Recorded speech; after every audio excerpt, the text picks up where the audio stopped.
મિત્રો વધેલી રોટલીમાંથી જો એકવાર આ રેસીપી બનાવી લીધી તો પેટ ભરાશે બટ મન નહીં ભરાય, એટલી ટેસ્ટી અને લાજવાબ છે. આ રેસીપી શીખ્યા પછી મિત્રો લાસ્ટમાં હું તમને એક એવી ટિપ્સ આપવાની છું કે સ્ત્રીઓને પાર્લર જવાની જરૂર નહીં પડે આ ટિપ્સ જોયા પછી. તો ચાલો શરૂઆત કરીએ. આ રેસીપી બનાવવા માટે મેં સૌથી પહેલા એક રોટલી લીધી છે અને આ જે રોટલી છે એને આપણે આ રીતે નાના ટુકડાઓમાં કટ કરી લઈશું. રોટલીના એક સરખા ટુકડા થાય એટલા માટે મેં ચપ્પાનું માપ લઈ અને આ રીતે રોટલીને કટ કરે છે. થોડાક નાના કે મોટા હશે તો પણ ચાલશે. તો રોટલીને આપણે આ રીતે લાંબી ચિપ્સોમાં કટ કરી લઈશું. જે ભાગ પ્રોપર રીતે કટ થયો નથી એને આપણે હાથ વડે આ રીતે ખોલી લઈશું કે જેથી આ જે ટુકડાઓ છે બધા જ અલગ પડી જાય. મિત્રો આ રેસીપી ત્યારે જ વધુ ટેસ્ટી લાગશે કે જો પ્રોપર પ્રમાણમાં, સારા એવા પ્રમાણમાં જો તમે મસાલા એડ કર્યા હશે તો ચાલો જોઈ લઈએ કે કઈ રીતે આપણે આગળની પ્રોસેસ કરવાની છે. તો આપણે કોઈ પણ આ ટાઈપનું પહોળું વાસણ લઈશું. આ રેસીપી બનાવવા માટે આપણે આ ટાઈપનું પહોળું વાસણ હોય એની જરૂર પડશે. ત્યાર પછી આપણે આની અંદર અડધી વાટકી જેટલો ચણાનો લોટ લઈશું. હવે આ ચણાના લોટની અંદર સૌથી પહેલાં તો આપણે સ્વાદ અનુસાર મીઠું એડ કરવાનું છે. તો અત્યારે હું એક નાની ચમચી જેટલું મીઠું એડ કરું છું અને એક ચમચી ભરીને કાશ્મીરી લાલ મરચું પાવડર એડ કરું છું કે જેનાથી કલર અને ટેસ્ટ બંને બહુ જ સરસ લાગે છે. હવે થોડોક આપણે અજમો એડ કરીશું કે જેને મેં હાથથી મસળી લીધો છે તો એ એડ કરવાનો છે 5 ચમચી જેટલો. 1 ચમચી જેટલો ધાણા પાવડર એડ કરીશું. હવે લોટ સાથે આ બધા જ મસાલાને આપણે સારી રીતે મિક્સ કરી લેવાના. તમને પસંદ હોય તો તમે આની અંદર મરીનો ભૂક્કો પણ એડ કરી શકો છો કે જેથી આ વધુ ટેસ્ટી લાગશે.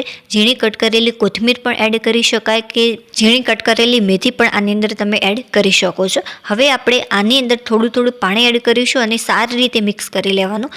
એકી સાથે બધું જ પાણી એડ નહીં કરવાનું. જો એકી સાથે વધારે પાણી એડ કરશો તો આની અંદર ગઠ્ઠા પડી જશે અને એને દૂર કરવા મુશ્કેલ પડી જશે.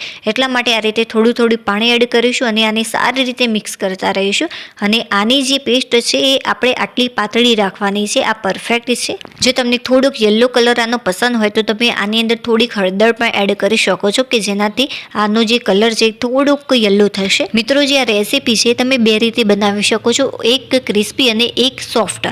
તો સોફ્ટ કઈ રીતે બનાવાય એ જોઈ લઈએ. સૌથી પહેલાં તો જો આ રેસીપી સોફ્ટ બનાવવી હોય તમારે તો આ રીતે જે રોટલી છે એને આ ટાઈપ ટુકડાઓમાં કટ કરી અને આની અંદર જે આપણે મિક્સર તૈયાર કર્યું છે એની અંદર કોટ કરવાની અને થોડુંક તેલ ગરમ થાય ત્યાર પછી આપણે આને ગરમ તેલમાં ફ્રાય કરી લઈશું. અને ફ્રાય કઈ રીતે કરવાની છે એ પણ મહત્વની બાબત છે. તો ફ્રાય કરતા સમય મિત્રો જે ગેસની ફ્લેમ છે એ શરૂઆતમાં તમારે ફાસ્ટ રાખવાની. તેલ થોડું ગરમ થાય ત્યાર પછી આપણે જે ચિપ્સ તૈયાર કરી છે એ ઉમેરી અને તરત જ જે ગેસની ફ્લેમ છે એકદમ ધીમી કરી દઈશું કે જેથી જે ચણાનો લોટ છે એ સારી રીતે ચડી જાય, મતલબ કે કૂક થઈ જાય. અને મિત્રો જે આ રેસીપી છે એને તમારે એકદમ ક્રિસ્પી કરવી હોય તો જે રોટલી આપણે કટ કરી છે એને સૌથી પહેલાં તમારે તેલમાં ફ્રાય કરી લેવી. ચણાના લોટમાં એને નાખ્યા વગર જો તમે રોટલીને ફ્રાય કરશો તો એકદમ ક્રિસ્પી થઈ જશે. અને ત્યાર પછી ચણાના લોટમાં ડીપ કરી અને ફરીથી આને તળવાની.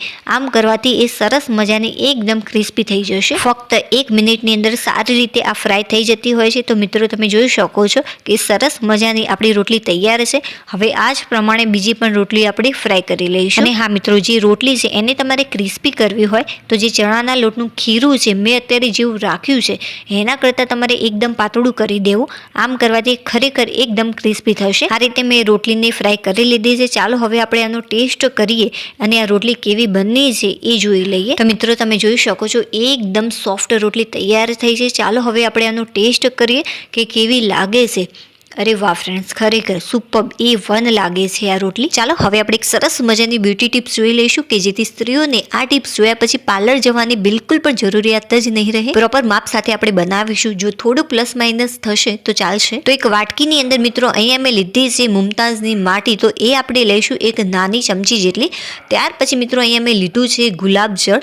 ગુલાબજળ આપણે આની અંદર સ્પ્રે કરીશું. જો 1 ચમચી જેટલી મુમતાઝની માટી હોય તો તમારે આની અંદર એક નાની ચમચી જેટલું ગુલાબજળ એડ કરવાનું છે. જો થોડુંક વધારે કે ઓછું હશે તો ચાલશે, એનાથી કંઈ જ ફરક નહીં પડે. હવે આપણે આની અંદર 2 નાની ચમચી જેટલું દૂધ એડ કરીશું. જે હવે આપણે મિક્સર તૈયાર કર્યું છે એને સારી રીતે એકવાર મિક્સ કરી લેવાનું છે. જો આ જે પેસ્ટ છે પાતળી ન લાગે તો ફરીથી તમે થોડુંક દૂધ કે થોડુંક ગુલાબજળ પણ આની અંદર એડ કરી શકો છો. મિત્રો જે મુમતાઝની માટી છે એ ઇઝીલી માર્કેટમાં અવેલેબલ હોય છે, તમને ઇઝીલી મળી જશે. અને જે આ મુમતાઝની માટી છે એ ખરેખર એકદમ સસ્તામાં મળતી હોય છે. તો તમે ચોક્કસ એકવાર આ પેસ્ટ બનાવીને એપ્લાય કરજો. કઈ રીતે આપણે આને એપ્લાય કરીશું અને કેવા પાણીથી આપણે મોઢું કે પછી હાથ સાફ કરવાના છે, બધી જ ટિપ્સ સાથે હું તમને જણાવીશ. તો તમે મિત્રો જોઈ શકો છો જે આ પેસ્ટ છે આપણે આટલી પાતળી જ રાખીશું. જો થોડી વાર માટે આને રાખી મૂકશું તો જે આ પેસ્ટ છે એ ઘટ થઈ જશે. જો આવું બને તો તમારે શું કરવાનું, થોડું દૂધ કે પછી ગુલાબજળ એડ કરી ફરીથી તમે આને યુઝ કરી શકો છો. તમે આ જે પેસ્ટ છે એને હાથ ઉપર, પગ ઉપર કે પછી મોઢા ઉપર એપ્લાય કરી શકો છો.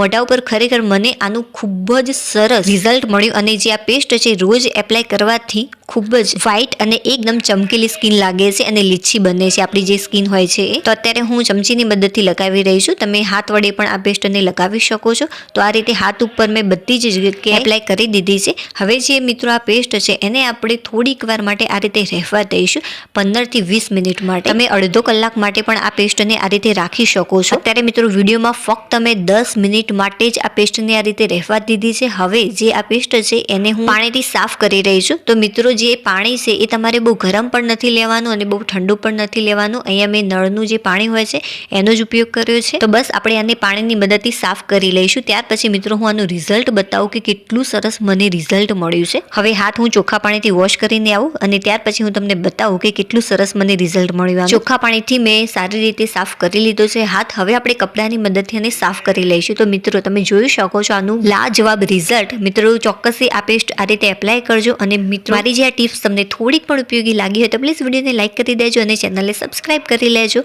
અને જે સ્કિન છે ખરેખર એકદમ લીચ્છી થઈ. હવે આપણે ફરીથી મળીશું એક નવી રેસીપી સાથે અને એક નવી ટિપ સાથે. ત્યાં સુધી બાય.